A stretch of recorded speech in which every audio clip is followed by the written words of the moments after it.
Selamat malam seluruh peserta advokasi hari ini. Selamat datang di Sekolah Advokasi 3 dengan tajuk Investigasi dan Mengelola Data. Sebelum memasuki acara, karena tak kenal maka tak sayang, maka izinkan saya memperkenalkan diri terlebih dahulu. Saya Raka Ufa dari Divisi SDM Angkatan 2021 selaku Master of Ceremony yang akan memandu jalannya acara Sekolah Advokasi pada hari ini. Supaya acara dapat berjalan dengan tertib, saya akan membacakan ketentuan dalam Sekolah Advokasi pada hari ini.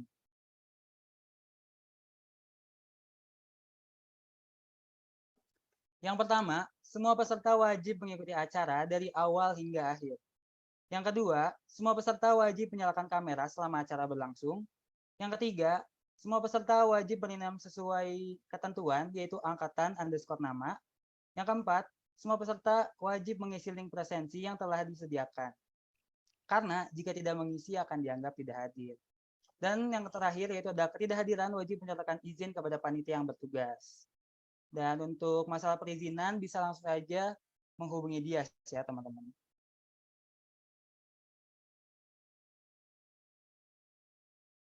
Demikianlah ketentuan dalam pelaksanaan sekolah advokasi pada malam hari ini. Harapannya ketentuan tersebut dapat dilaksanakan demi keberlangsungan acara.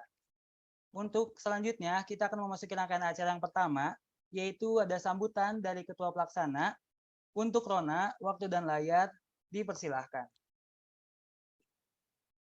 Oke, terima kasih kepada MC. Assalamualaikum warahmatullahi wabarakatuh. Shalom, Om Swastiastu, Namo Buddhaya, salam kebajikan, salam kebajikan, salam kebenaran, keadilan, kerakyatan. Selamat malam, perkenalkan saya Rona Iklati Zurah, anggota PK Angkatan 2021 dari Divisi Advokasi selaku Ketua Pelaksana Sekolah Advokasi volume ketiga ini. Pertama, saya ucapkan syukur kepada Tuhan Yang Maha Esa karena dengan kehendaknya lah sekolah advokasi yang ketiga dapat terselenggara. Sebelumnya saya ucapkan terima kasih kepada kakak-kakak dan teman-teman yang sudah meluangkan waktunya untuk hadir dalam agenda kali ini. Harapan saya dengan kita mengikuti sekolah advokasi kali ini, kita bisa mendapatkan materi yang berguna dan bermanfaat. Saya juga mengucapkan terima kasih sebanyak-banyaknya kepada Kadif dan Wakadif Advokasi yang telah membimbing sejak awal persiapan sekolah advokasi hingga hari ini. Tentunya saya juga mengucapkan terima kasih kepada teman-teman panitia sekolah advokasi volume ketiga ini yang sudah meluangkan waktunya untuk mempersiapkan acara ini dengan sebaik mungkin. Akhir kata, saya pribadi dan mewakili teman-teman panitia memohon maaf apabila dalam berjalannya acara ini terdapat kekurangan. Semoga materi yang kita dapatkan hari ini dapat bermanfaat dan bisa kita implementasikan. Terima kasih. Wassalamualaikum warahmatullahi wabarakatuh. Salam Forma PK.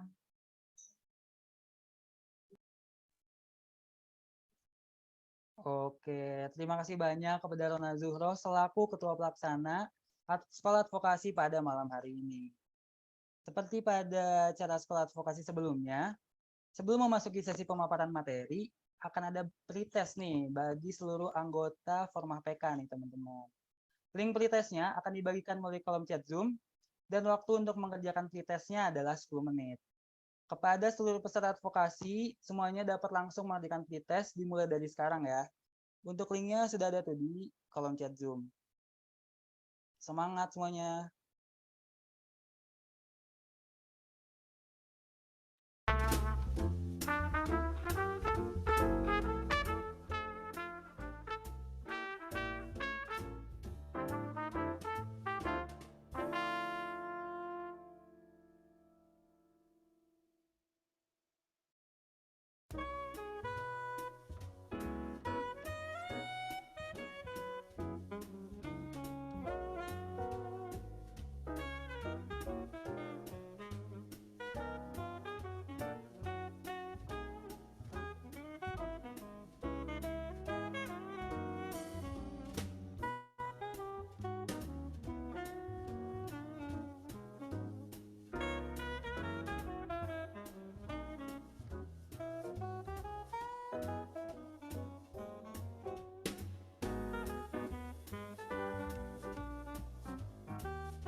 Oke teman-teman, buat pengisian pretestnya 3 menit lagi ya teman-teman.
Baik, karena waktu pengajian pretest sudah berakhir, marilah kita memasuki acara yang selanjutnya, yaitu ada sesi pemaparan materi.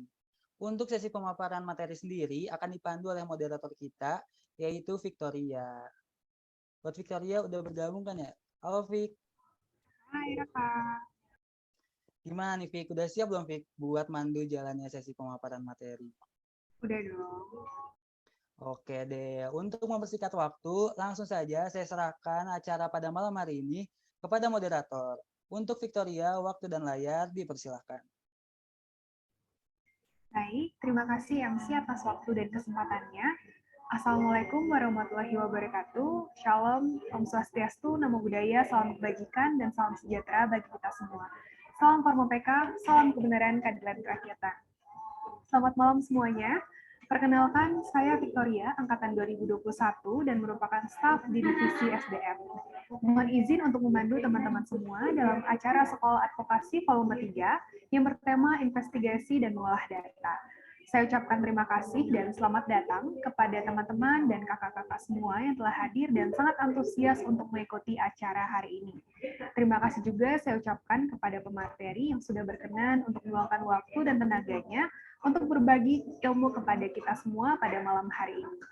Sebelum memulai acara dengan pemaparan materi, saya ingatkan kembali kepada para peserta bahwa setelah penyampaian materi nantinya, akan ada sesi tanya-jawab dan post-test yang wajib diisi oleh teman-teman semua di akhir acara nanti.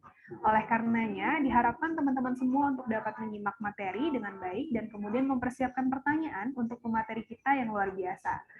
Baik, sebelum melanjutkan, izinkan saya untuk membacakan CV dari pemateri kita, yakni Bapak Daru Adianto, SHMP. Bapak Daru Adianto merupakan dosen di Fakultas Hukum Universitas Brawijaya dengan segudang pengalaman dan prestasi yang luar biasa. Beliau pernah menjadi analis kebijakan, analis hukum, pengawas lingkungan hidup, penyidik pegawai negeri sipil, kepala seksi prapenuntutan, dan masih banyak lagi yang tanpa mengurangi rasa hormat tidak bisa saya bacakan satu persatu pada kesempatan kali ini. Baik, sebelum beranjak pada sesi penyampaian materi, saya ingin menyapa pemateri kita terlebih dahulu. Halo, selamat malam Pak Daru. Malam. Suara saya terdengar ya? Ya, terdengar Pak. Baik, apa kabarnya Pak? Alhamdulillah sehat. Alhamdulillah. Apakah sudah siap untuk berbagi ilmu kepada kita semua Pak? Boleh, silakan dilanjut. Baik, karena Bapak Daru sudah siap, tanpa berlama-lama lagi, mari kita simak materi dari beliau. Kepada Bapak Daru, waktu dan layar saya persilahkan. Ya, terima kasih semuanya. Selamat malam. Assalamualaikum warahmatullahi wabarakatuh. Terima kasih kesempatan yang diberikan ke saya pada malam ini, di mana sangat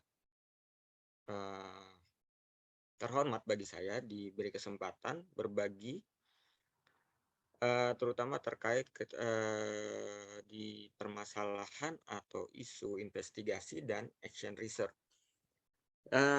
Dari panitia menyampaikan ke saya tentang apa saja yang sebetulnya diharapkan bisa disampaikan di sini, dan saya coba paparkan secara singkat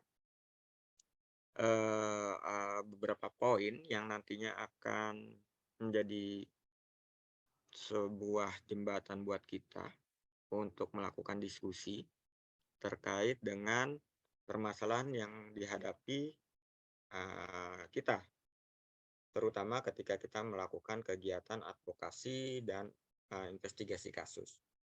Saya akan share screen.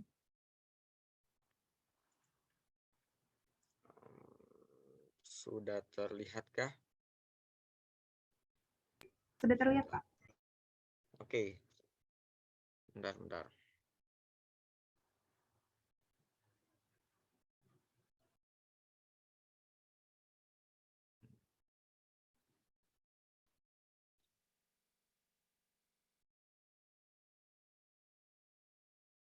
Oke, yang terlihat double screen atau di PPT-nya aja? Di PPT-nya aja Pak, cuma kelihatannya setengah. Oke, coba sebentar.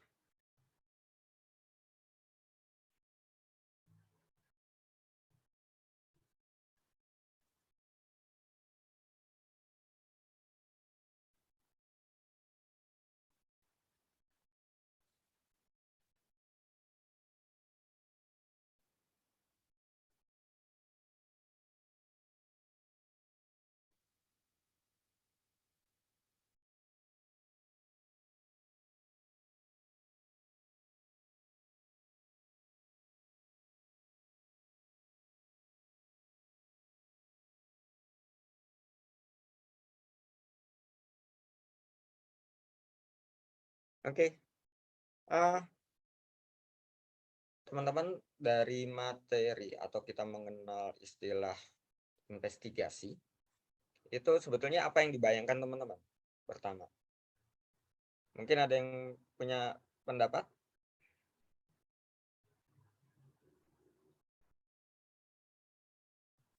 Izin Theo? berpendapat Pak Daru. Ya, silakan. Kalau sependek pengetahuan saya, investigasi itu adalah satu kegiatan untuk mencari fakta-fakta di suatu kejadian. Itu sih Pak untuk definisi dari investigasi itu. Oke. Ada yang lain?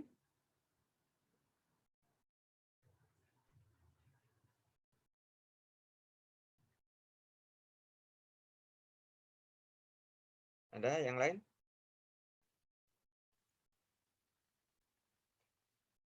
Alfiandi?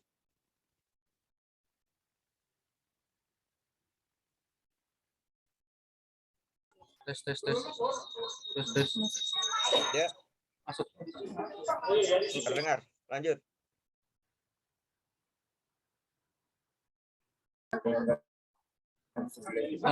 Yang sedikit saya tahu Pak, itu tentang mengumpulkan data Pak. Data fakta-fakta lebih tepatnya mungkin. Oke. Tadi dari dua jawaban memberikan informasi ke kita bahwa kegiatan investigasi itu mencari fakta, mengumpulkan fakta. mengumpulkan informasi-informasi yang ada, dan seharusnya investigasi itu adalah menjawab sebuah pertanyaan. Nah, kalau sudah dikumpulkan datanya buat apa? Kalau tanpa kita ada tujuan tertentu. Makanya sebuah investigasi pasti diikuti dengan sebuah kesimpulan. Dan diawali dengan sebuah pertanyaan yang pada akhirnya, akhir dari sebuah tahapan investigasi adalah menjawab pertanyaan-pertanyaan itu. Dan hampir sama dengan apa yang nanti atau sering kita lakukan ketika kita melakukan riset atau penelitian. Nah, di materi ini, malam kali ini, ada dua hal yang ingin saya sampaikan, tetapi karena ada kemiripan, maka penyampaiannya akan saya gabungkan, kecuali di bagian akhir terkait dengan metodologi. Oke. Kalau kita bicara investigasi, tadi dikatakan atau sudah saya sampaikan bahwa ketika investigasi adalah kita berawal dari sebuah pertanyaan. Lalu bagaimana upaya kita untuk menjawab pertanyaan? Nah, pertanyaan itu seringkali disebut kalau dalam penelitian-penelitian hukum dengan isu hukum atau permasalahan hukum. Isu memang lebih seringkali menjadi lebih luas, ditempatkan menjadi lebih luas, belum mengerucut pada sebuah pertanyaan. Kemudian dalam operasionalisasi isu hukum tersebut, seringkali diterjemahkan dalam pertanyaan penelitian. Nah, pertanyaan inilah yang akan kita jawab melalui metode yang kita pilih. Dalam kuliah-kuliah metodologi penelitian, saya juga menyampaikan bahwa ketika metode yang kita pilih itu tidak sesuai dengan pertanyaan-pertanyaan hukumnya, atau setidaknya tidak cocok dengan isu hukumnya, maka metode itu seharusnya segera kita ganti. Jadi metode mengikuti apa jenis pertanyaan atau isu hukum yang sedang kita hadapi. Tadi juga sudah disampaikan bahwa terkait dengan penelitian atau investigasi itu bukan hanya terkait penelitiannya, tapi juga dilakukan teknik-teknik yang sama dilakukan oleh penyidik. Ketika melakukan penyidikan yang diawali melalui tahapan penyelidikan, ketika ternyata memang dirasa cukup kuat informasinya, ada dugaan untuk adanya terjadinya pelanggaran atau suatu tindak pidana, kemudian dilanjutkan dengan melakukan penyidikan, di mana penyidikan itu adalah upaya untuk membuat terang dari sebuah dugaan tindak pidana. Membuat terang ini maksudnya apa? Bahwa semua unsur-unsur dalam sebuah delik dapat dibuktikan atau dipenuhi dengan informasi yang layak. Nah, sehingga dalam prosesnya putusan pengadilan juga merupakan sebuah proses penelitian dengan metode khusus, di mana pemenuhan unsur-unsurnya, jenis-jenis pertanyaannya dari sebuah kasus itu menjadi acuan dalam mengambil keputusan apakah kasus itu dapat dilanjutkan, apakah permohonan kalau dalam perkara perdata permohonan dapat diterima, ataukah dakwaan terbukti. Nah, sehingga dalam kegiatan-kegiatan baik itu penelitian maupun pemeriksaan perkara ataupun nanti akan terkait dengan kegiatan advokasi, metode menjadi sebuah titik sentral yang bisa sangat membantu dan menentukan apakah kegiatan kita akan sukses atau tidak, mencapai tujuan atau tidak. Dan semua proses tersebut yang pada akhirnya memperoleh sebuah jawaban yang bisa dipertanggungjawabkan, atau secara sering kita mendengar dengan kata dalam metode dalam sebuah penelitian disebut dengan sahih dan kredibel, di mana data-datanya, kebenaran-kebenaran yang disimpulkan diambil menjadi sebuah kebenaran hasil sebuah penelitian dengan metodologi yang baik, atau metode yang sahih, atau metode yang kredibel. Sehingga ketika kita memilih sebuah metode, itu menjadi penting juga.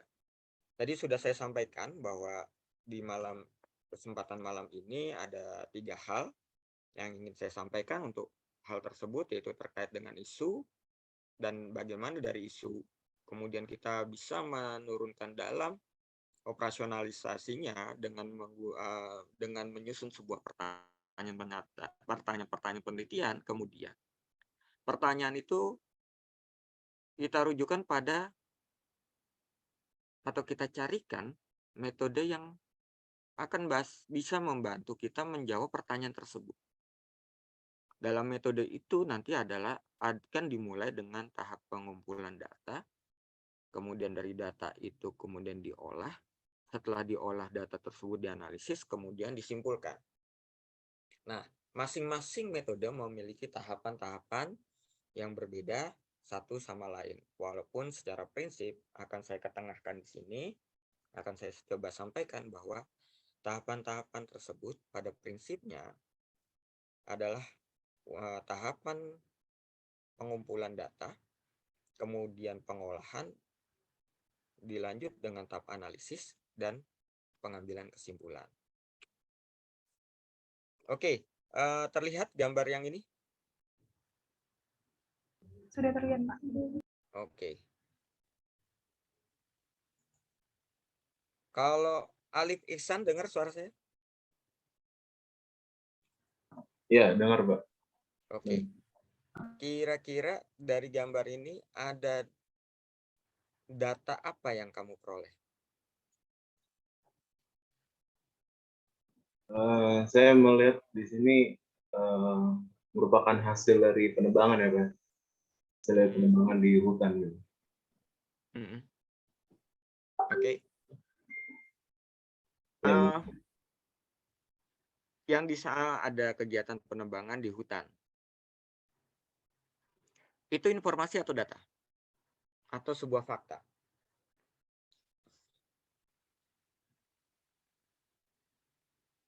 Saya rasa ini masih bentuk informasi. Oke. Belum bisa dijadikan data. Ya. Oke, masih bersifat informasi. Kalau Putri Sofia?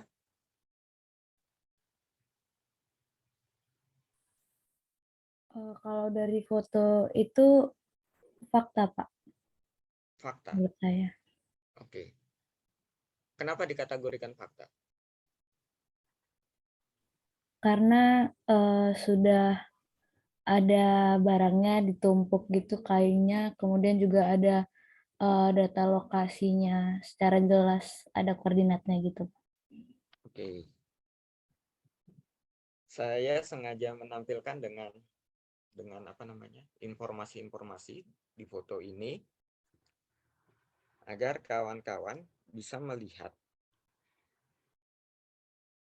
mana informasi, mana fakta, mana data.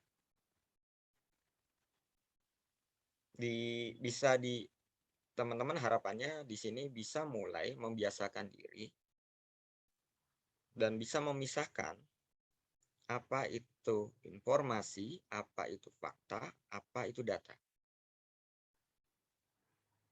Nah, bagaimana perbedaan ketiganya? Nanti akan kita bahas. Tapi teman-teman bisa melihat di sini ada berbagai data, berbagai informasi atas sebuah fakta, di mana semuanya terangkai dalam sebuah fenomena yang ditampilkan melalui gambar ini. Tapi prinsipnya teman-teman pahami bahwa ada 3 hal, yaitu ada data, ada ada fakta, dan ada informasi. Kalau saya nyatakan hari ini Kota Malang hujan, itu data, informasi, atau fakta?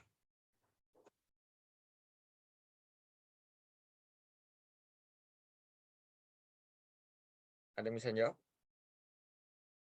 Hari ini Kota Malang hujan. Itu data, fakta, atau informasi?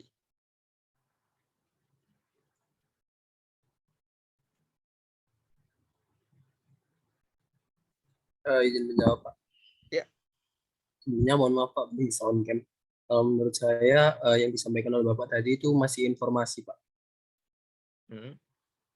Karena belum ada bukti bahwa bukti dalam bentuk perakiraan cuaca ataupun foto bahwa yang menunjukkan bahwa Kota Malang sedang hujan.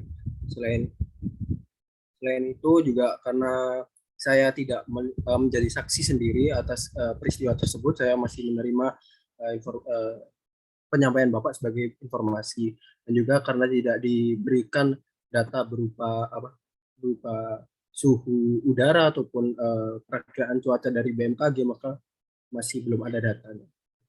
Oke. Tadi siapa ya? Kok di layar saya nggak kelihatan yang menjawab siapa ya? Mohon maaf Pak. Siapa? Sorry. Oh, nama saya Arik Pak. Ari. Iya. Oke. Tepat apa yang disampaikan, bahwa apa yang tadi saya sajikan bukan baru ya. Sifatnya adalah sebuah informasi. Nah, di era saat ini kita sangat banyak menerima informasi.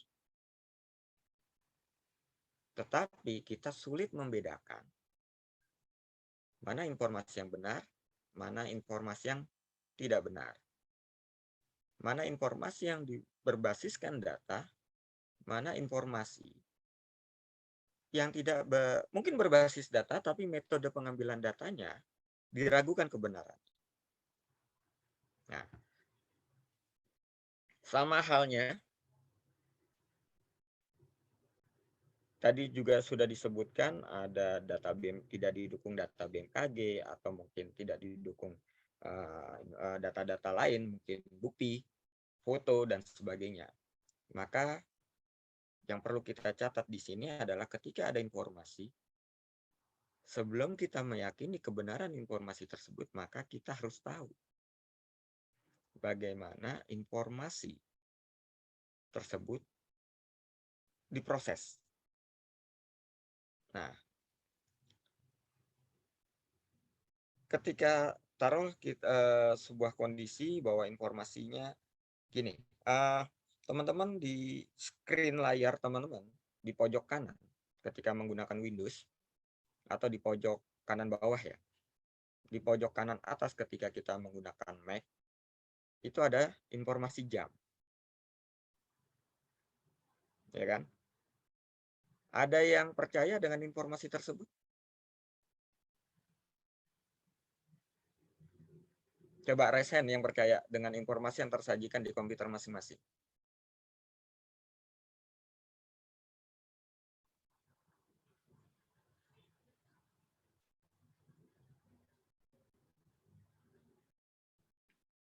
Ada yang nggak percaya?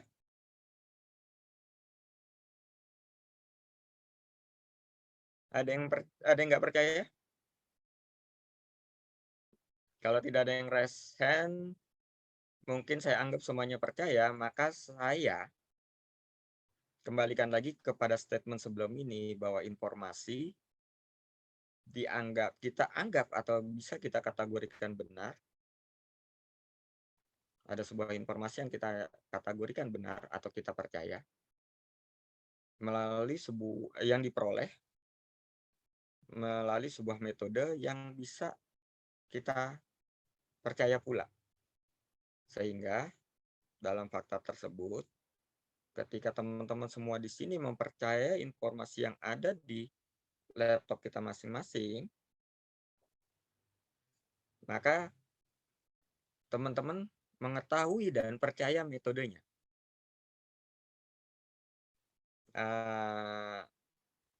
Noval Rizky jam berapa kalau di laptopnya? Jam 20.07, Pak. 20.07. Informasi itu diperoleh dengan cara apa?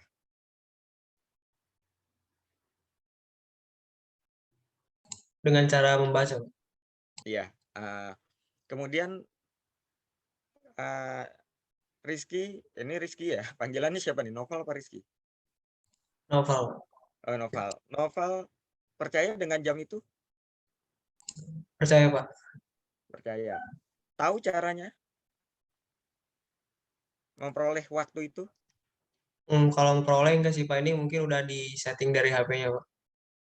Oke, di setting. Settingnya ada berapa jenis? Secara sederhana?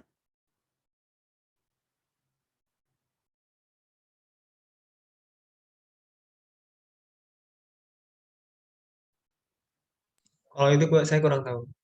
Oke. Pernah ngotak-ngatik jamnya? Kalau otak-atik pernah, Pak. Oke. Pilihannya apa? Opsinya?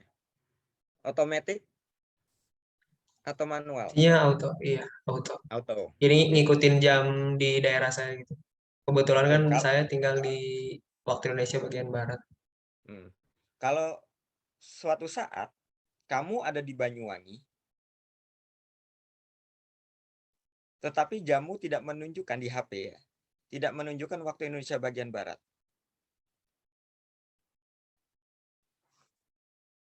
Kenapa penyebabnya? Tahu nggak?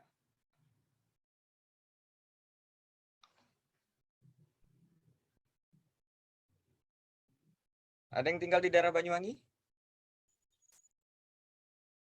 Atau tinggal di Batam? Tinggal di Batam, ada?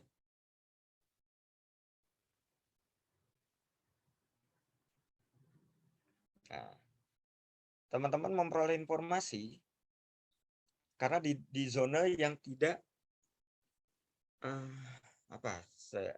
kalimat yang tepat adalah berada di ruang yang cukup clear, tidak berada di perbatasan. Suatu saat teman-teman berjalan di daerah-daerah perbatasan yang memiliki ketentuan menentukan waktu di momen itu berbeda, salah satunya berkaitan dengan perbatasan antara GMT plus 7 dengan GMT plus 8. Maka teman-teman yang men-setting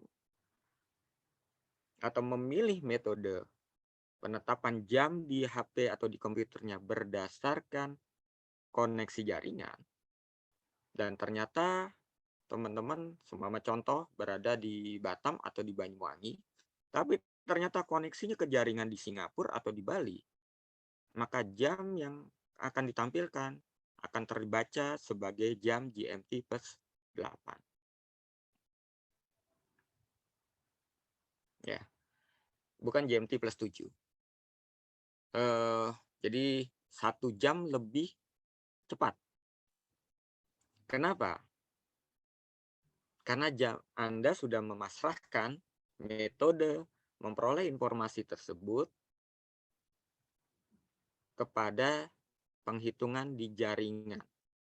Nah, masalahnya di daerah perbatasan bisa saja kita dapat jaringannya itu dari jaringan Singapura atau dari jaringan Bali, di tower Bali atau tower Singapura, di mana memiliki satuan waktu yang berbeda dengan yang ada di Batam, ataupun kalau dicontoh di Pulau Jawa adalah di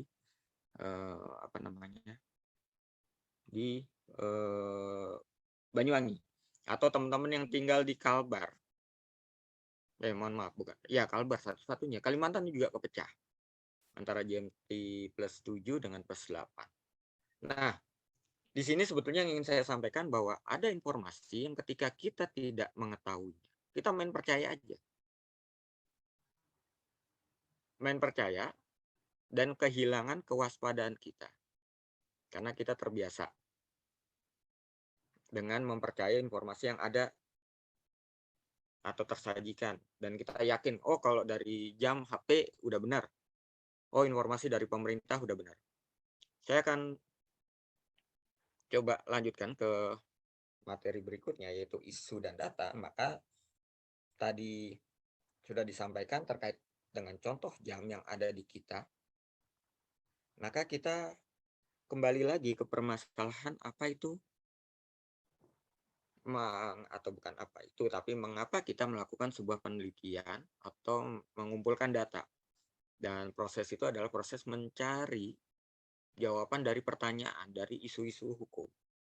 Maka kita kembali lagi, tadi yang juga sudah saya sampaikan, bahwa kita harus bisa memisahkan antara apa itu fakta, data, dan informasi. Dan ketika penelitian, ketika kita melakukan investigasi,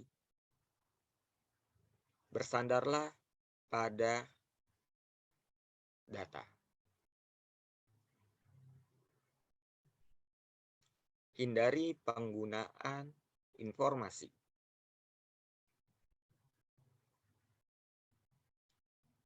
Nanti akan kita bedakan satu persatu, tetapi kembali lagi, sajikan data. Baik itu dalam rangka investigasi, baik itu ketika kita melakukan penelitian, ataupun ketika kita melakukan sebuah kegiatan atau berdiskusi. Hindari penggunaan informasi dalam berbagai bentuk ya, tapi bermainlah pada data. Seakan-akan kita tidak, kita ini orang hukum, kita jarang pakai data. Ini pemahaman yang keliru. Nanti akan kita lihat permasalahannya di mana. Oke. Kita bisa lihat di sini, data adalah sekumpulan fakta yang diperoleh melalui teknik tertentu. Ya. Data adalah sekumpulan fakta. Jadi data sendiri bukan sebuah fakta. Data adalah sekumpulan fakta yang diperoleh melalui teknik tertentu. Tekniknya, faktanya sekarang malam, datanya sekarang pukul 20:14. Nah, ada sebuah fakta sekarang gelap, dengan data informasi gelapnya ini harus kita jelaskan. Fakta itu seringkali ditangkap sebagai sebuah fenomena atau sebuah kondisi yang kita hadapi. Seperti yang tadi gambar,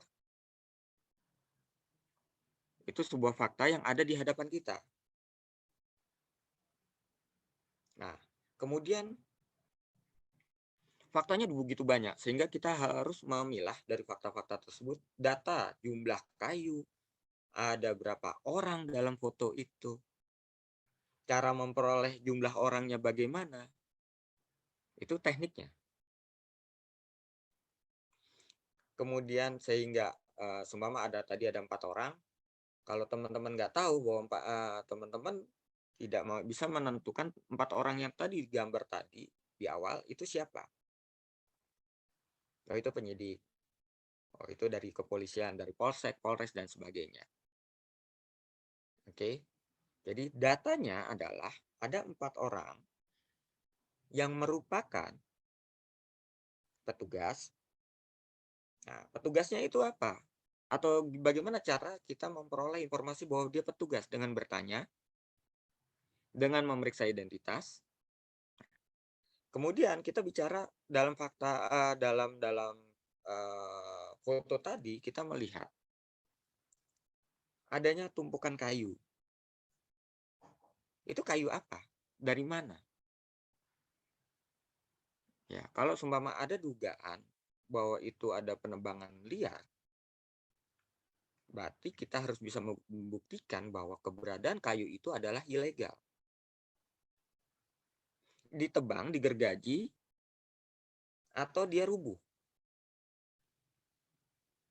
Nah, ini yang teman-teman harus bisa bedakan. Sehingga fakta adalah merupakan bahan mentah atau apapun yang tersaji tanpa perlu kita klasifikasi, yang merupakan sebuah penyusun atau kalau kita bilang puzzle ya, atau gambar tadi menjadi sebuah gambar utuh, tetapi itu menjadi fakta-fakta yang saling berdiri sendiri. Kayunya sendiri di dalam foto tadi sebuah fakta yang berdiri sendiri, tetapi memiliki kaitannya. Ketika kita mau mengambil kesimpulan kayu itu ilegal atau tidak, kita melihat kayunya, ya kayu. Mau di dalam hutan, di luar hutan, mau legal, ilegal, kayu itu adalah kayu. Ya. Tetapi dalam contoh gambar tadi, kita bisa menunjukkan bahwa fakta-fakta itu menyusun sebuah gambar atau image atau sebuah fenomena dalam sebuah kondisi tertentu. Yang perlu kita gali adalah kemudian data-data apa yang bisa kita peroleh dari fakta tersebut. Contoh, fakta persidangan dengan fakta kejadian sama tidak? Nah, ada yang bisa? Fakta penyidikan, fakta lapangan di TKP dengan fakta persidangan selalu sama atau tidak?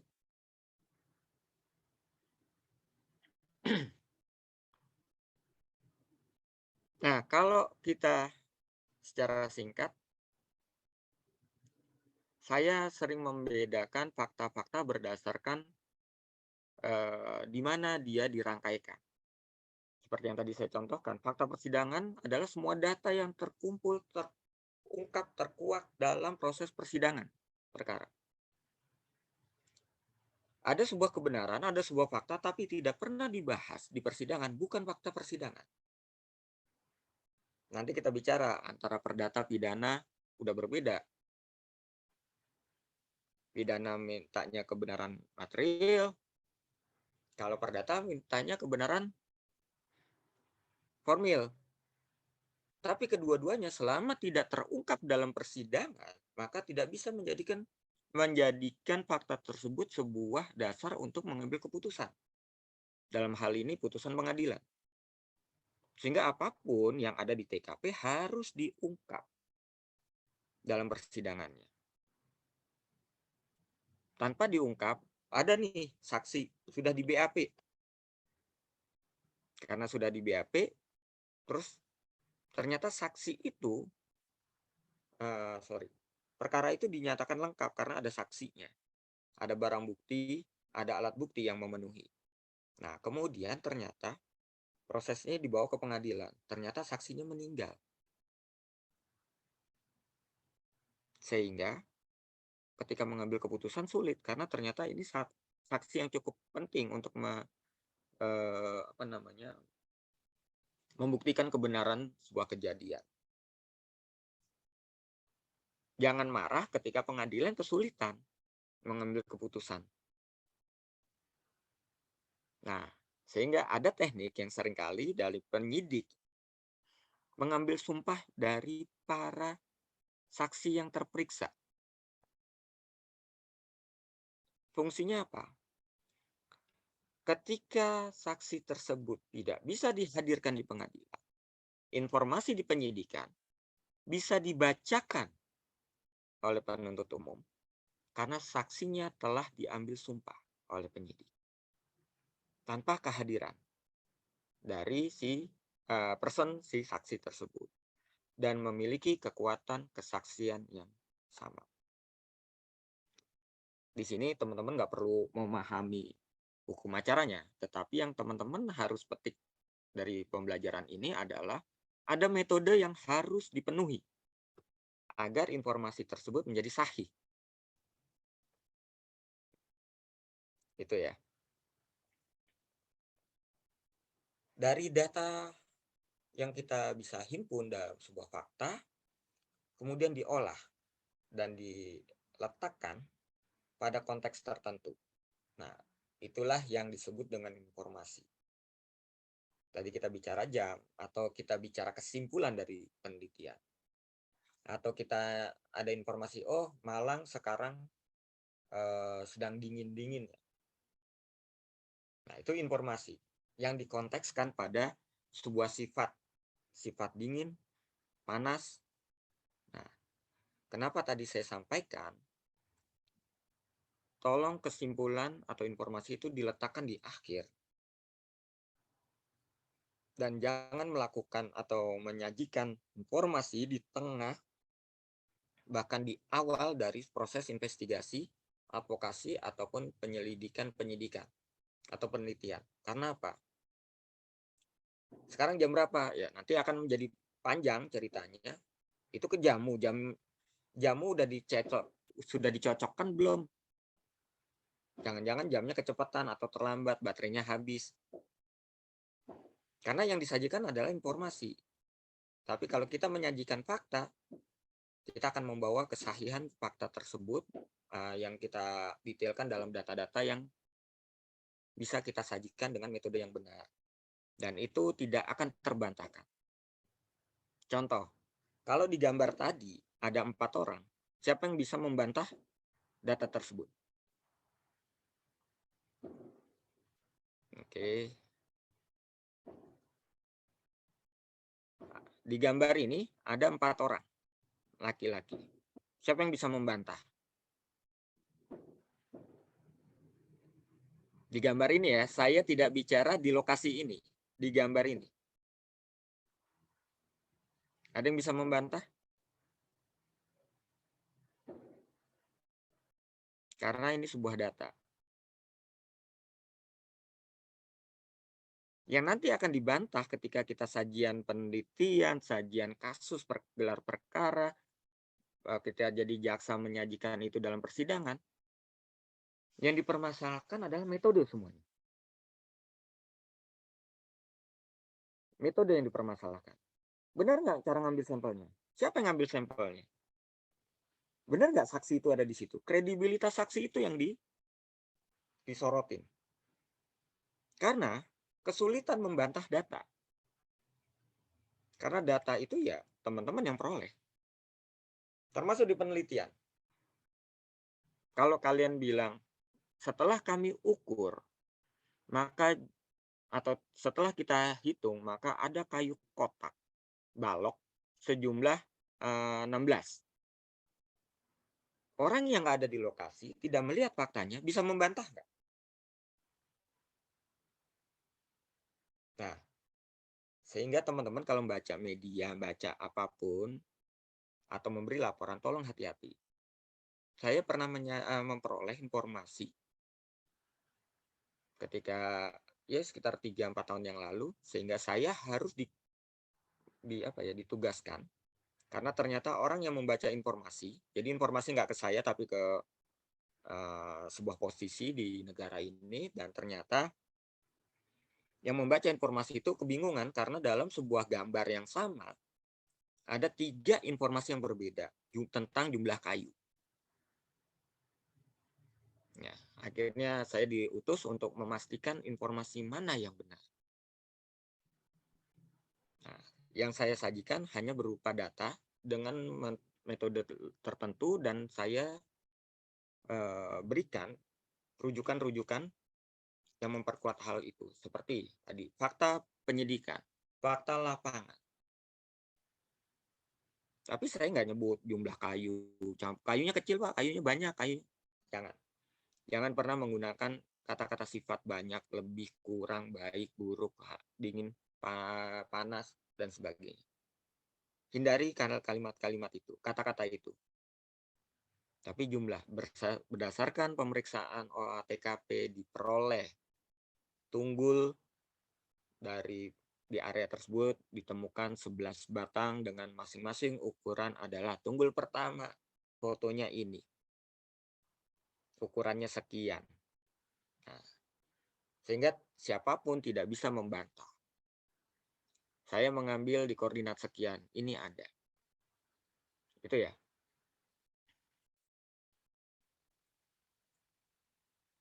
Nah, Sehingga dalam konteks tertentu itu adalah terkait dengan apa yang menjadi tujuan kita. Inilah informasi yang sebetulnya kalau di penelitian bisa juga dikaitkan dengan apa yang disebut kesimpulan. Dikontekskan pada permasalahan yang kita hadapi. Nah, tadi juga kita sebut bahwa data itu harus diambil dengan cara tertentu, kemudian didukung dengan sumber-sumber yang kredibel. Nah, kalau dalam penelitian secara umum ada mengenal data primer, data sekunder, dan tersier. Nah, ingat, dalam penelitian yang sifatnya normatif akan dikenal dengan data hukum dan data non-hukum. Di mana sebetulnya itu adalah bagian dari data sekunder. Sekunder bukan berarti tidak kalah kelas, karena ada yang primernya, tetapi primer dimaksudkan adalah data-data yang diperoleh secara langsung. Sedangkan data sekunder adalah data yang diperoleh secara tidak langsung melalui pihak kedua dengan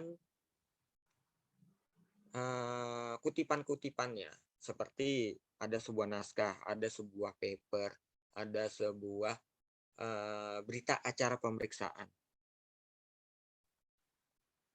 Kemudian data tersier adalah data-data olahan dari apa yang sudah ada tidak langsung dari bentuk keduanya, dalam bentuk tulisan langsung atau pernyataan langsungnya. Nah, data-data di bidang hukum sebetulnya dalam penelitian pun atau investigasi kita akan membutuhkan data primer, sekunder, tersier, baik itu yang bersifat data hukum maupun data non-hukum. Nah, tahapan berikutnya setelah kita memperoleh data, maka kita akan melakukan analisis. Tapi sebelum dianalisis, sebetulnya tahapan berikutnya adalah bagaimana kita kembali lagi kepada tujuan dari investigasi, tujuan dari penelitian, tujuan dari pemeriksaan perkara. Contohnya ketika kita menghadapi perkara. Apakah kita akan mencari kebenaran?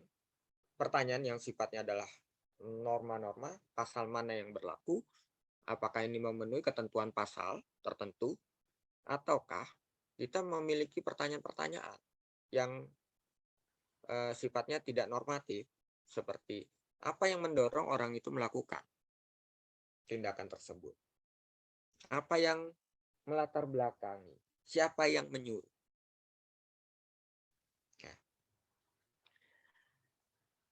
Semuanya itu, informasi atau kesimpulan itu bisa diperoleh setelah data dikumpulkan, diolah, kemudian dilakukan analisis terhadap data itu. Nah, contoh yang rumit dari jam. Teman-teman nggak pernah tahu jam di HP dan di laptop itu terkait dengan gelombang, panjang gelombang berapa, dihitung kapan gelombang itu dikirimkan, kapan kemudian gelombang itu direspon dan dikirim balik. Semua dihitung, kemudian bisa menentukan berapa jaraknya dan kira-kira di waktu itu ada di lokasi yang kita minta berada di waktu atau di jam berapa. Kedetailan itu, kalau contoh tadi di gambar sebelumnya adalah koordinat geografis, maka ketika kita menggunakan alat yang memiliki kedetailan alat yang berbeda, contoh jam, HP, dengan kemampuan GPS, itu tidak bisa digunakan, atau bahkan GPS yang biasa, tidak bisa digunakan untuk kepentingan hukum. Ternyata metodenya tidak sahih, atau tidak bisa, datanya tidak kredibel, diragukan kebenaran. Atau diragukan bukan kebenarannya, tetapi ketelitiannya. Sehingga ketika kita bicara di banyak kasus, permasalahan, ketelitian, tingkat kecermatan itu menjadi penting. Contoh, kita bisa nebak dari sidik jari, tapi ternyata sidik jari itu minimal harus matching dalam 9 sampai 16 titik. Sidik jarinya ternyata hanya match di 2 titik, nggak bisa. Ternyata kita nggak punya atau base data pembandingnya itu rata-rata hanya bermain di 9 titik. Padahal kebutuhan metodenya untuk memastikan bahwa sidik jari yang ditemukan di TKP itu adalah sidik jari yang sama dengan seseorang yang informasinya sudah kita kumpulkan sebelumnya, itu membutuhkan minimal 12 titik. Alat itu baru bisa bekerja dan menganalisis. Nah, data-data yang tidak memadai ini akan menyulitkan metode analisisnya. Sehingga akhirnya kesimpulannya adalah tidak dapat diolah. Kalau teman-teman biasa memeriksa atau pernah mendengar BPK ya, Badan Pemeriksa Keuangan di negara ini, kemudian menyatakan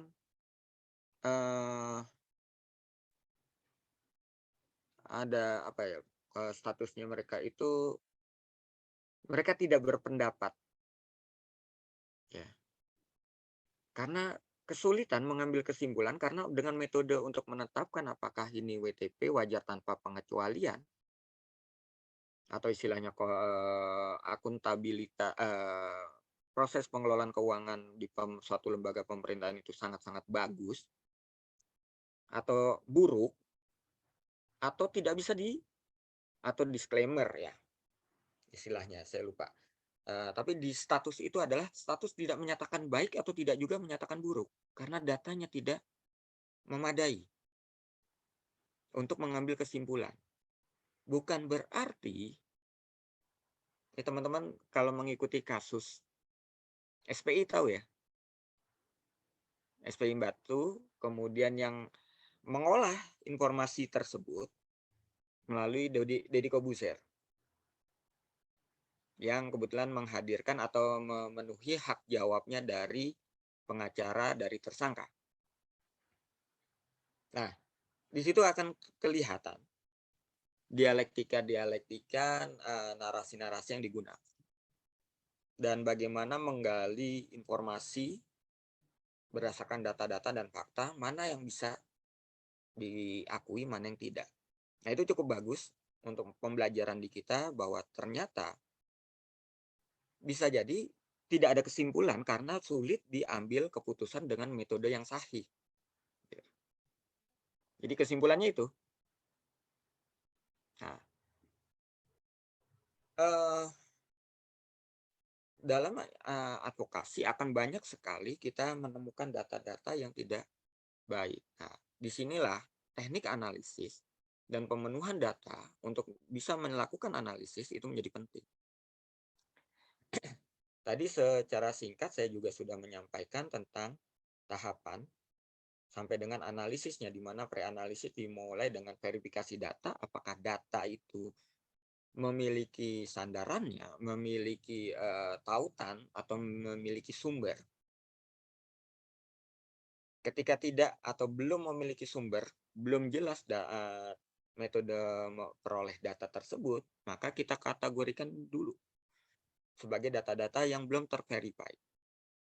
Nah, data yang sudah terverified baru kita lakukan coding atau tagging atau apa ya istilahnya, penamaan agar mudah ketika kita melakukan pengolahannya nanti. Contoh data berdasarkan jenis kelamin, data berdasarkan tingkat pendidikan, data berdasarkan penghasilan. Nah, nanti ketika ngolah, oke, teman-teman yang berpenghasilan, contoh ya, responden yang berpenghasilan di bawah 2 juta, kemudian memiliki background pendidikan di atas S1. Nah, itu tugas pengolahan. Kalau coding hanya sebatas, oh ini data tentang jenis kelamin, ini data penghasilan. Ya, tahun lalu ada sekitar berapa ya? Sekitar 18 awalnya, tapi terakhir yang survive sampai di penelitian terakhir di MBKM itu hanya 8 atau 7 mahasiswa. Kalau tahun lalu pernah ikut MBKM di Fakultas Hukum, mungkin 18 mungkin ya, atau ada 1-2 orang yang angkatan 2019.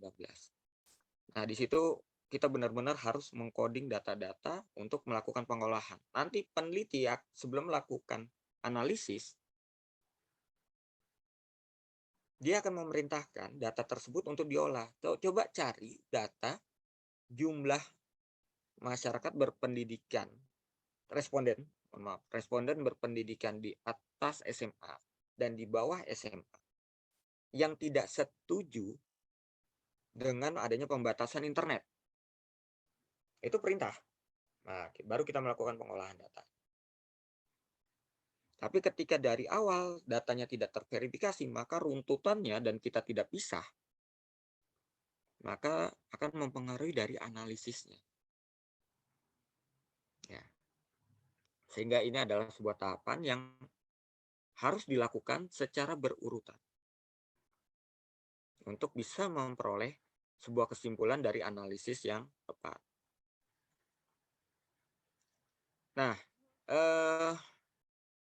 di bagian ketiga ini kita akan sedikit masuk ke 2 hal terkait metode dari kajian, bagaimana analisis itu berperan dalam menuntun kita memilah data-data dan memastikan semua prosedur itu dilakukan secara baik dan benar sehingga informasi atau kesimpulan yang dihasilkan itu bisa sahih dan kredibel atau mudahnya bisa dipercaya. Namun dari panitia minta hanya dibatasi atau juga keterbatasan waktu ya. Bukan dibatasi tapi dispesifikkan pada case analysis atau penanganan kasus dan participatory action research. Tapi mohon maaf, kalau kita bicara participatory action research, pengalaman saya sampai di selesai TOT aja 1 bulan. Jadi pelatihan dasar 2 minggu, kemudian kita menerapkan di 3 hari terakhir, kemudian mengikuti TOT lagi di kelas selama 1 minggu, dan kemudian 10 hari lanjutannya kita menerapkan di lapangan. Total 1 bulan atau sekitar 35-40 hari untuk bisa menyampaikan apa yang dikenal atau yang dimaksud dengan participatory action research. Tapi saya coba sederhanakan 2 hal itu, yaitu case analysis atau pembahasan kasus dengan participatory action research dalam waktu yang tersisa. Pak, Ya. mohon maaf, waktunya kurang dari 3 menit. Oke. Saya coba secara singkat. Kalau case tadi, teman-teman harus benar-benar catat, kita tidak boleh lari dari fenomena atau dari fakta yang ada. Contohnya case-case tadi atau kita mencermati sebuah kejadian tindak pidana, maka fakta-faktanya dari sebuah kejadian tersebut. Adanya pembunuhan, adanya pencopetan, adanya maling, dan sebagainya, pencurian. Nah, analisisnya atau optik yang digunakan untuk melihat adalah regulasi. Dengan cara apa? Yang kita ketahui adalah ketika kita bicara kasus dan menetapkan keputusan atas kasus itu, maka regulasinya yang menjadi sandaran. Sehingga optik atau teknik analisisnya yang digunakan adalah pendekatan regulasi. Tapi dalam penelitian atau dalam kajian umum yang non kasus sebetulnya bisa melihat dari unsur keadilan, gender, dan sebagainya. Biasanya di case itu akan menyimpulkan berupa sebuah pandangan hukum atau sebuah saran sikap-sikap hukum apa yang bisa ditempuh dari case tersebut. Itu ketika kita melakukan penelitian berdasarkan sebuah kasus. Jadi tidak bisa dikarang, jadi fenomenanya harus nyata dan harus bisa didetailkan dengan data-data dan fakta yang cermat. Dan ketika kita bicara participatory action research, maka teman-teman wajib mencatat, karena di sini ada 3 kata, ada penelitian, ada aksi, ada partisipasi atau participatory action research. Ada 3 kata yang masing-masing memiliki pedoman. Namun secara singkat, sebetulnya di sini akan membedakan siapa yang melakukan penelitian. Participatory action research dilakukan oleh peneliti itu sendiri yang terlibat dalam sebuah aksi penelitian bersama dengan narasumbernya. Jadi peneliti itu bersama narasumbernya melakukan tindakan bersama-sama. Ya. Nanti di situ akan ada etika-etika. Bagaimana sebuah participatory action research tidak melakukan kesimpulan dengan metode yang tidak disepakati bersama antara si peneliti dengan narasumbernya.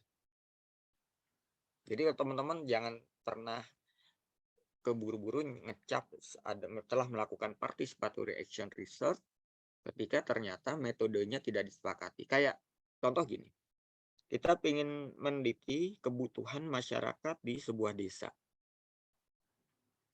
Oh, kita lihat, oh anak-anaknya kok di jam sekolah pada keliaran. Oh, kesimpulannya dia butuh sekolah. Itu bukan partisipatory. Nah, kebutuhan itu muncul, bagaimana caranya kita sepakati antara orang luar dengan masyarakat sebagai narasumbernya. Melakukan aksi bersama, mengidentifikasi dan menentukan skala urgensi dari kebutuhan di komunitas itu. Sehingga data itu menjadi tetap milik dari si narasumber. Kita tidak bisa publikasi seenaknya tanpa seizin dari narasumber. Jenis datanya apa? Kita sepakati. Pak, kalau anak yang disebut anak usia sekolah, siapa aja? Menentukan dari mana? Kalau di sini nggak ada yang punya akta lahir. Semuanya lahir tanpa ada identitas. Nah, terus kemudian bagaimana kita menghimpun atau mencari datanya juga disepakati. Jadi sebuah participatory action research, siapa penelitinya kita harus pahami. Kemudian data apa yang harus kita cari dan bagaimana cara mengambilnya, memvalidasi data tersebut. Yang pada akhirnya mengambil kesimpulan itu disepakati bersama antara kita yang terlibat dengan narasumber. Ini agak berat penyajiannya karena cukup mendasar dan berbeda sekali dengan riset-riset yang dikenal di dunia akademik. Tingkat kevalitannya tidak bisa walaupun menjadi perdebatan apakah ini valid dan sebagainya, karena datanya saintifik atau tidak, menggunakan metodologi yang baik dan benar atau tidak. Bukan perspektif itu yang kita angkat, tetapi apakah data itu diperoleh dan dengan sebuah cara yang disepakati. Kalau tidak disepakati caranya, maka data itu tidak sah tidak sah atau bukan merupakan hasil dari penelitian riset aksi partisipatif. Tapi belum tentu salah dari perspektif metodologi penelitian yang akademis. Belum tentu. Kita tidak bisa menyamakan itu. Ya. Jadi apapun yang kita peroleh sebagai kesimpulan, kita berdasarkan data-data serta fakta yang kita temui dengan rujukan yang tepat, dan coba kita tarik kesimpulan dengan teknik-teknik yang benar.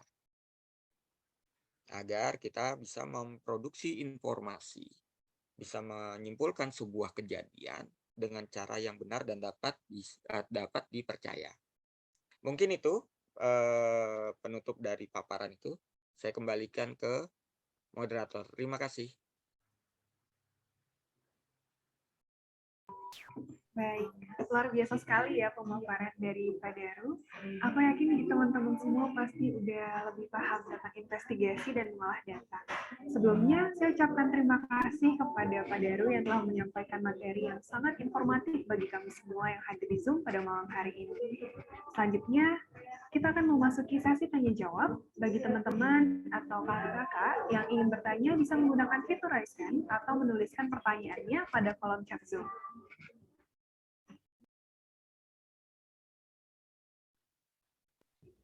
Baik, di sini sudah ada Saudara Nadif, dipersilakan untuk menyampaikan pertanyaannya.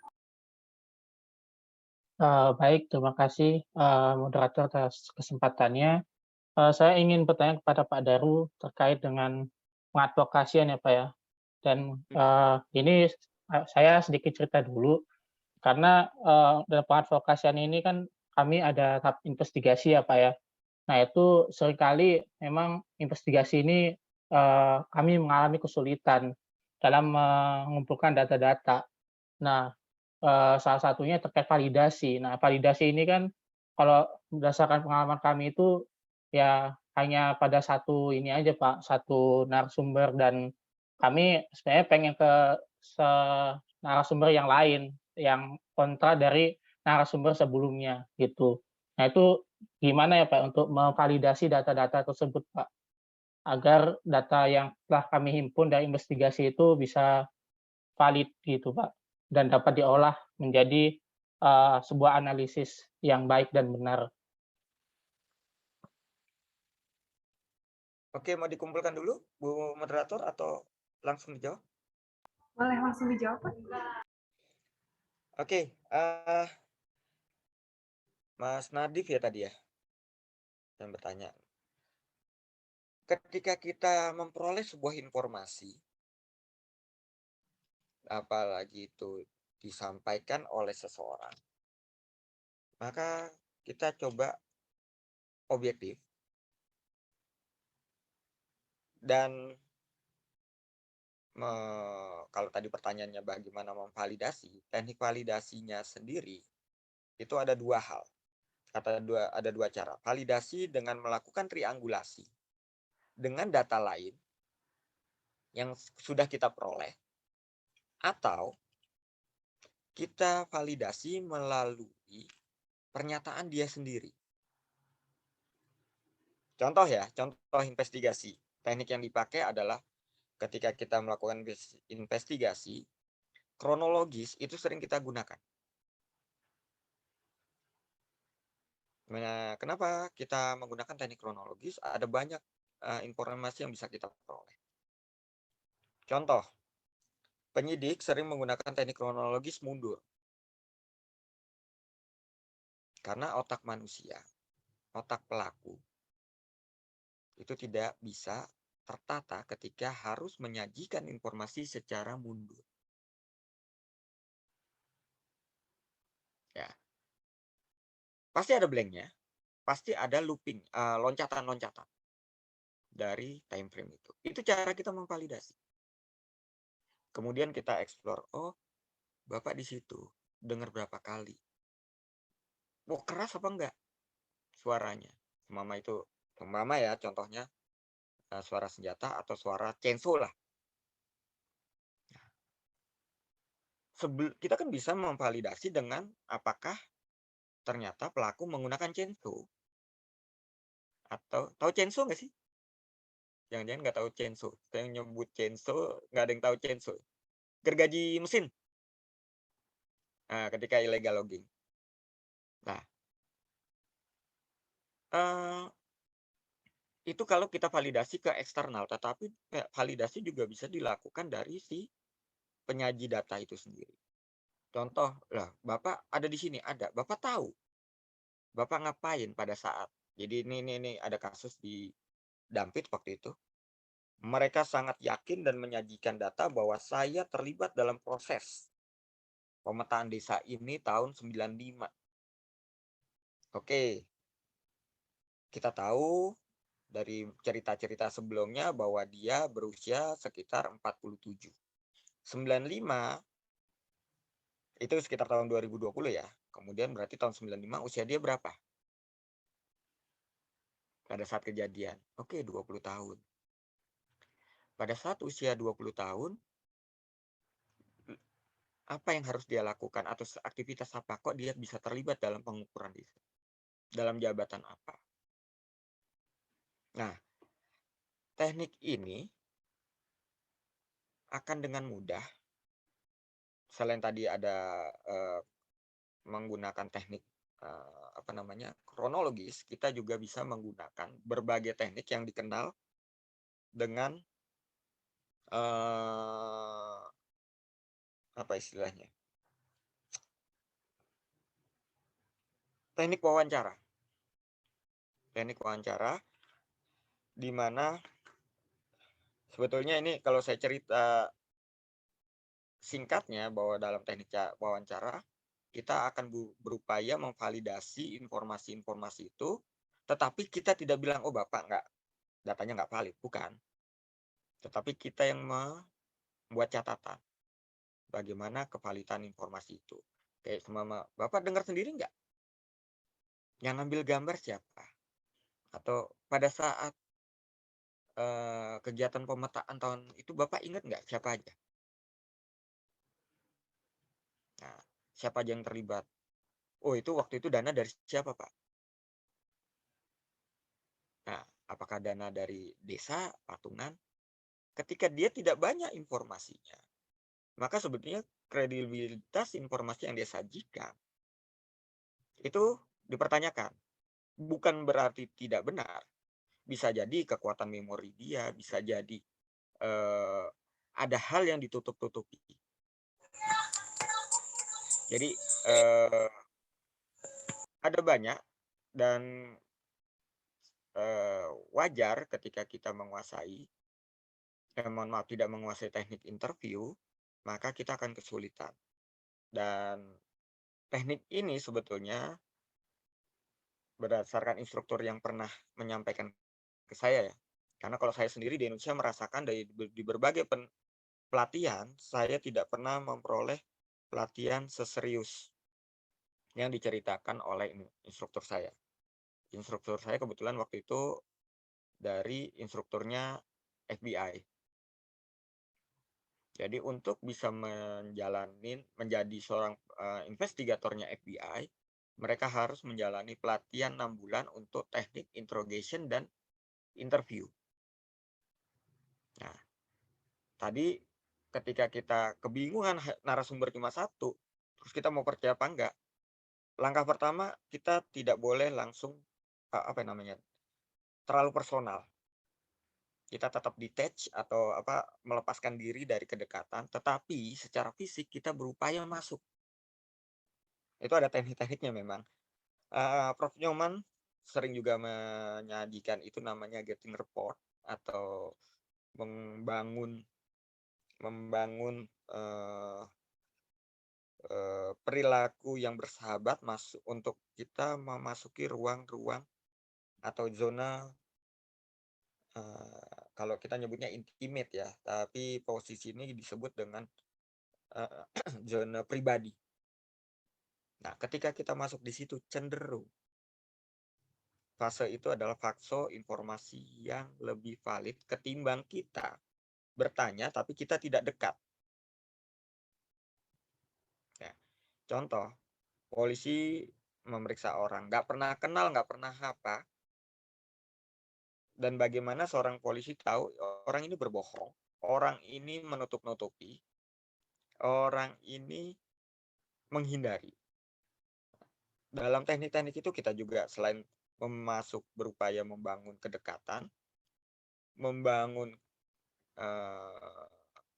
trust dalam artian bukan berarti kita mempercayai dan setuju dengan pandangannya, tetapi kita berupaya membantu dia menyajikan informasi sejujurnya tanpa dipaksa. Ya. Tekniknya banyak dan itu tidak bisa disajikan melalui, bukan tidak bisa ya, tapi tidak efektif ketika hanya disajikan melalui teori karena sifatnya adalah skill, keterampilan yang harus dipraktekkan.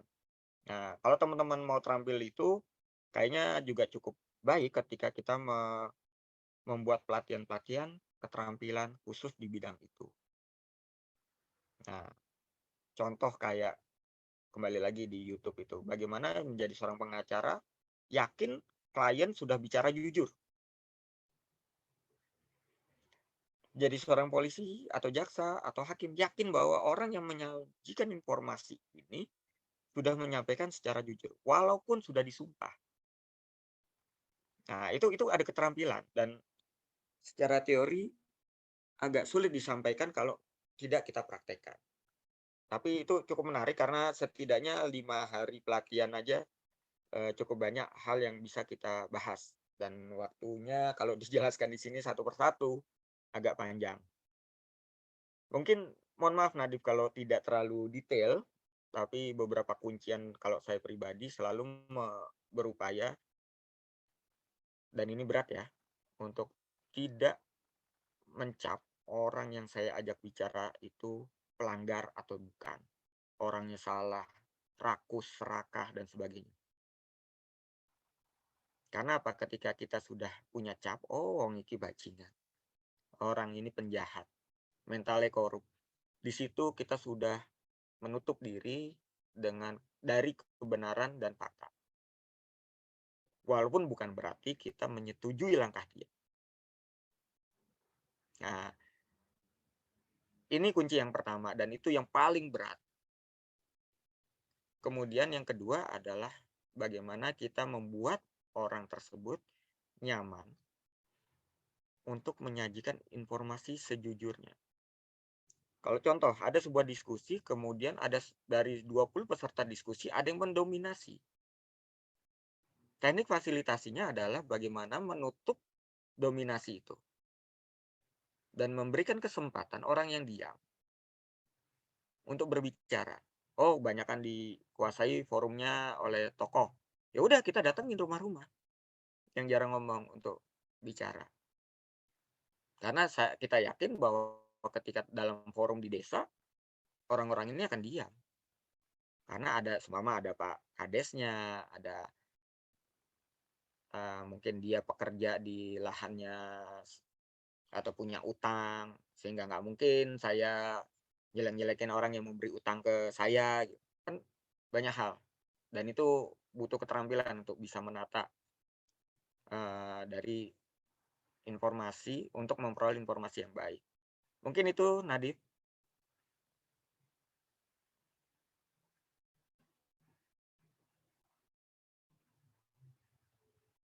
Baik Pak, terima kasih atas penjelasannya. Terima kasih.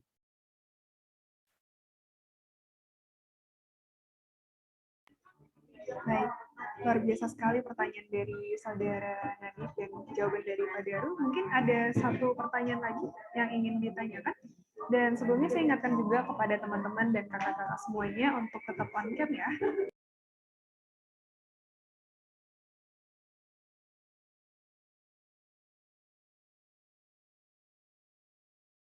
Baik, untuk Kak Jemima dipersilakan. Oke, terima kasih untuk kesempatannya untuk moderator dan terima kasih untuk penjelasannya Bapak Daru. Di sini saya izin bertanya terkait dengan pemaparan Bapak tadi dalam data hukum dan juga data non-hukum. Apabila dalam membuat sebuah penelitian, apakah data hukum dan data non-hukum ini berpengaruh terhadap hasil penelitian kita atau memang data hukum lebih mendominasi dibanding data non-hukum atau dilakukan sebagai pelengkap saja. Itu bagaimana kekuatannya dalam penelitian hukum. Terima kasih Bapak. Iya. Secara singkat, masing-masing sesuai atau kita kembalikan lagi kepada metode yang kita pilih. Di metodologi penelitian hukum, kita mengenal ada yang normatif, ada yang empirik. Ya. Jadi, jangan kita bicara, menjadi gini, data itu benar, data itu bukan karangan, tapi ternyata kita mengungkap, seumpama, ini contoh, pelaku dari tipikor ini disuruh oleh orang lain, oleh atasannya. Nah, yang jadi masalah, data itu benar, tapi kalau kita menyajikan secara normatif, data itu harus kita cluster di mana posisinya. Siapa yang kita bisa kategorikan sebagai pelaku? Pelaku fisik maupun pelaku intelektual. Sehingga kita harus memilah. Oh, itu kalau kita bicara metode penelitian analisis kasus. Tanpa ada rujukan pasal fogging atau penyertaan, maka kita nggak bisa mengkaitkan antara pelaku intelektual dengan pelaku fisik. Nah, sehingga yang disebut data penelitian kembali lagi kepada metodologinya. Metode apa yang digunakan dalam metode yang kita pilih tersebut, mana yang dikategorikan sebagai data. Jangan menggunakan data-data normatif dalam kajian sosial legal, contoh. Atau politik hukum, atau kita bicara filsafat hukum. Karena filsafat hukum sendiri memisahkan diri atau dipahami sebagai sesuatu yang bukan kajian hukum. Nah, sama dengan politik hukum, sosiologi hukum. Dipahami seperti itu, sehingga dia berada di luar kajian hukum. Nah, kajian hukum sendiri hanya bicara norma, sejarah penormaan, penafsiran, dan sebagainya, teknik penafsiran. Nah, sehingga di masing-masing metode itu punya cara untuk menentukan mana data yang benar. Kalau ingin benar, patuhi metodenya. Kalau memang datanya adalah kita empirical, kita ambil data seumpama empiriknya itu sosial legal. Kita bicara sumber data adalah pelaku. Maka jangan pernah mengutip dari surat kabar. Yang harus kita lakukan adalah memperoleh informasi, pandangan, pendapat, statement dari si pelaku itu langsung. Ya. Kalau kita bicaranya kemudian normatif, maka kita nggak bicara pandangan si pelaku.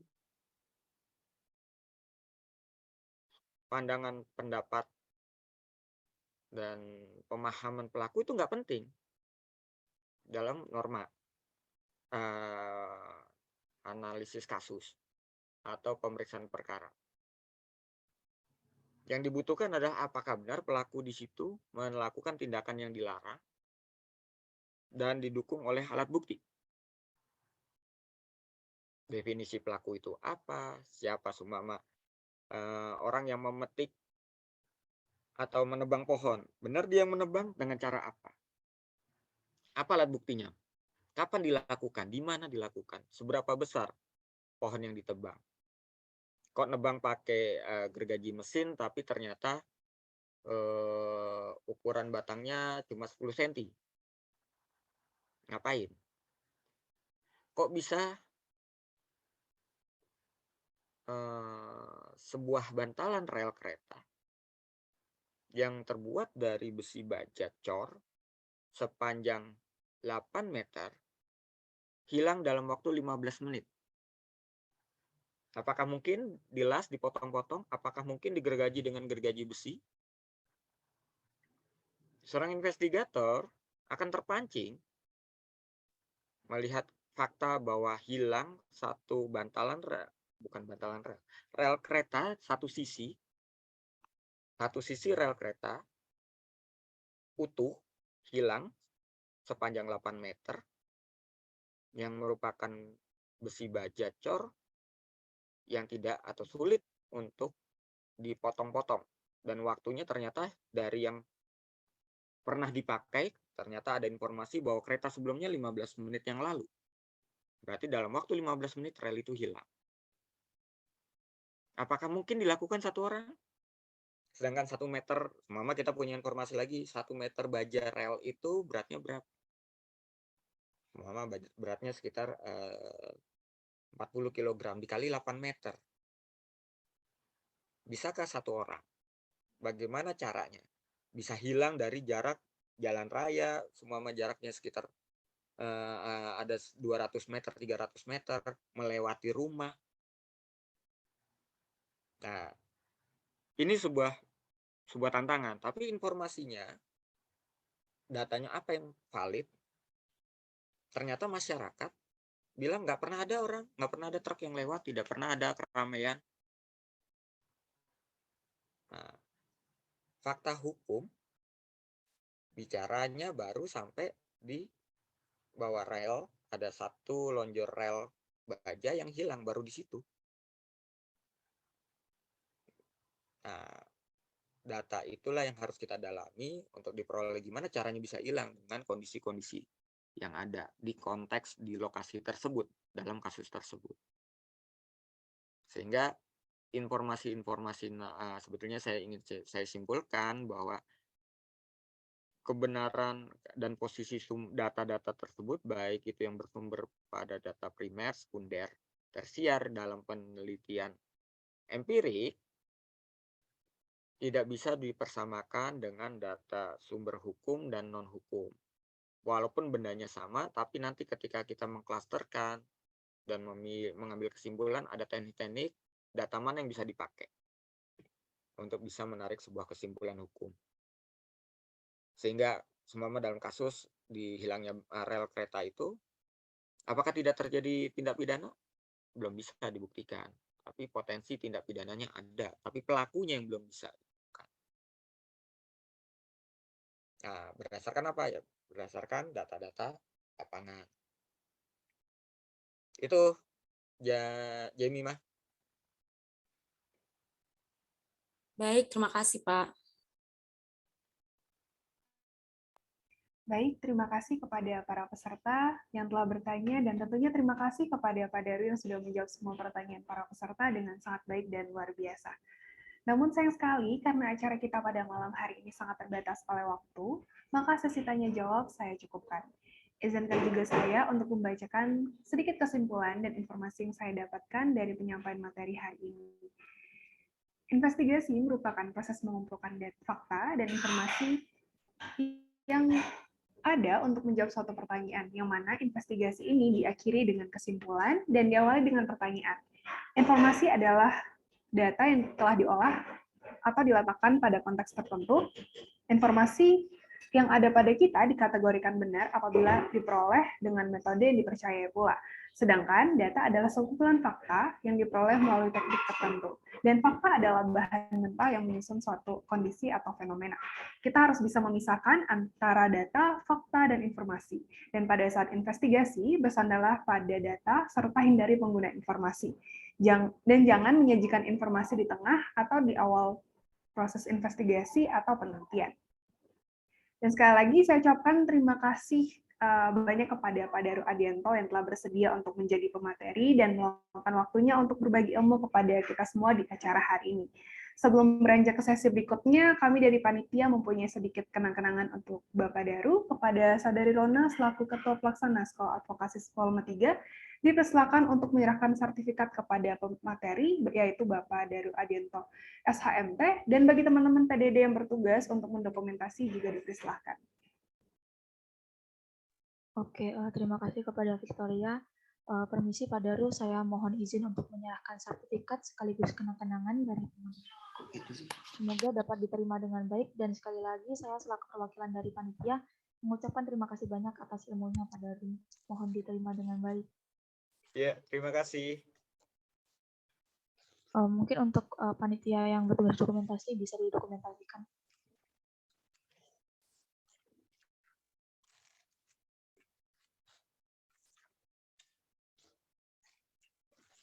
Baik, terima kasih Pak Dede dan terima kasih juga Saudari Rona serta Pak Daru. Tak terasa kita telah sampai di penghujung acara. Saya ingatkan kembali kepada kakak-kakak dan teman-teman semuanya untuk mengisi link presensi yang telah disediakan oleh panitia, serta mengisi post-test pada akhir acara nanti. Akhir kata, saya mohon maaf yang sebesar-besarnya apabila ada salah kata maupun perbuatan. Saya selaku moderator izin pamit undur diri. Wassalamualaikum warahmatullahi wabarakatuh. Om Santi Santi Santi Om, Namo Buddhaya, salam kebajikan, salam Forma PK, salam kebenaran, keadilan, kerakyatan. Waktu dan layar saya kembalikan kepada MC. Oke, terima kasih banyak kepada Victoria yang telah membantu jalannya acara pada malam hari ini dengan sangat baik. Gak kerasa nih teman-teman, kita sudah sampai di penghujung acara. Sebelum mengakhiri acara, akan ada sesi dokumentasi nih teman-teman. Jadi untuk seluruh peserta advokasi diharapkan dapat menyalakan kameranya. Yuk teman-teman semua yang belum on cam, kita on cam dulu. Mungkin buat sesi dokumentasi ini aku serahin aja ke tim PDD. Buat PDD silakan. Oke, slide 1 dulu ya. 1, 2, 3.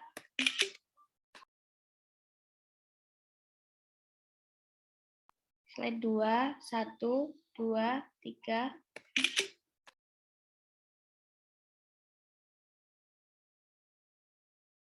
Slide terakhir, 1, 2, 3. Oke, udah.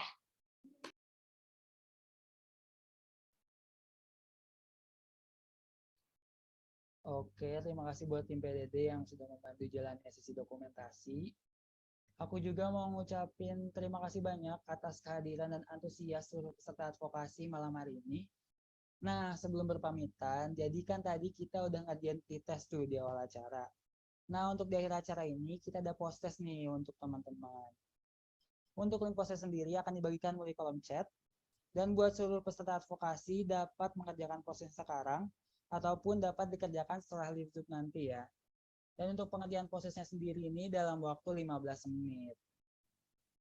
Oh iya, jangan lupa juga untuk mengisi absensi ya teman-teman, dan untuk link absensinya sendiri sudah ada di kolom chat Zoom. Oh iya, dan untuk Pak Daru, sudah boleh dipersilakan live ya Pak.